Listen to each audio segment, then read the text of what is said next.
Assalamualaikum warahmatullahi wabarakatuh. Halo Pak dan teman-teman. Kami dari kelompok 4 akan mempresentasikan tugas kami, yaitu tentang konsep Tuhan, menghadirkan Tuhan dalam setiap aktivitas.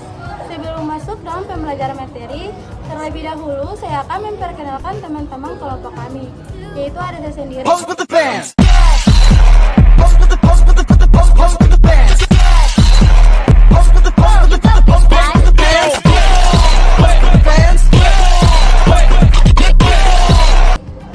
Oke, baik Pak dan teman-teman, langsung saja kita dalam pembahasan materi yang akan dibawakan oleh pemateri pertama. Kepada pemateri pertama saya persilakan.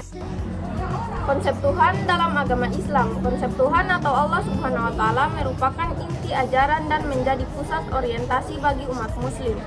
Allah Subhanahu wa Ta'ala dipahami sebagai zat yang maha kuasa, maha esa, maha pengasih, dan memiliki sifat-sifat sempurna yang tidak dapat dijangkau oleh akal manusia. Pemahaman yang mendalam tentang Tuhan ini menjadi dasar bagi umat Muslim untuk menjalankan ibadah dan memaknai setiap aspek kehidupan. Yang pertama, tauhid. Keyakinan bahwa Allah adalah satu, tiada Tuhan selainnya. Ini merupakan inti ajaran Islam yang menuntut umat untuk mengabdikan diri hanya kepadanya. Yang kedua, Asmaul Husna. Memahami dan menghayati nama-nama Allah yang baik. Setiap nama mencerminkan sifatnya yang bisa dijadikan teladan dalam berperilaku. Berikutnya, posisi Tuhan dalam kehidupan umat Muslim. Dalam Islam, Allah Subhanahu wa Ta'ala ditempatkan pada posisi sentral dalam kehidupan umat Muslim. Allah Subhanahu wa Ta'ala adalah pusat orientasi, sumber petunjuk, dan tujuan akhir bagi semua aktivitas dan ibadah. Umat Muslim diajarkan untuk senantiasa mengingat Allah Subhanahu wa Ta'ala, mengikuti perintahnya, dan menyerahkan diri secara total kepadanya. Yang pertama, Tuhan sebagai pencipta. Umat Muslim meyakini bahwa Allah Subhanahu wa Ta'ala adalah pencipta alam semesta dan segala isinya, termasuk manusia. Sebagai pencipta, Allah Subhanahu wa Ta'ala memiliki hak dan otoritas mutlak atas seluruh makhluk ciptaannya. Yang kedua, Tuhan sebagai pembimbing. Allah Subhanahu wa Ta'ala diyakini sebagai sumber petunjuk dan bimbingan bagi umat Muslim melalui wahyunya, yaitu Al-Quran dan Sunnah Nabi Muhammad SAW. Yang ketiga, Tuhan sebagai tujuan akhir. Seluruh aktivitas umat Muslim diarahkan untuk mencapai ridho dan ridhoan Allah Subhanahu wa Ta'ala, baik di dunia maupun di akhirat kelak. Oke teman-teman, jadi yang kedua itu menghadirkan Tuhan dalam aktivitas kehidupan. Dalam Islam, umat Muslim diajarkan untuk senantiasa menghadirkan Allah Subhanahu wa Ta'ala dalam setiap aktivitas kehidupan mereka. Hal ini dilakukan melalui berbagai praktik seperti ibadah, zikir, dan penghayatan akan kehadiran Tuhan dalam kehidupan sehari-hari. Jadi yang pertama yaitu sholat. Jadi teman-teman, sholat merupakan bentuk ibadah paling utama untuk menghadirkan Allah Subhanahu wa Ta'ala dalam kehidupan. Dilakukan 5 kali sehari sebagai wujud penyerahan diri dan komunikasi langsung dengan Allah Subhanahu wa Ta'ala. Yang kedua yaitu membaca Al-Quran. Membaca, merenungkan, dan mengamalkan ajaran Al-Quran menjadi cara utama umat Muslim untuk memahami kehendak Allah Subhanahu wa Ta'ala dan menjadikannya pedoman dalam bertindak. Yang ketiga yaitu zikir.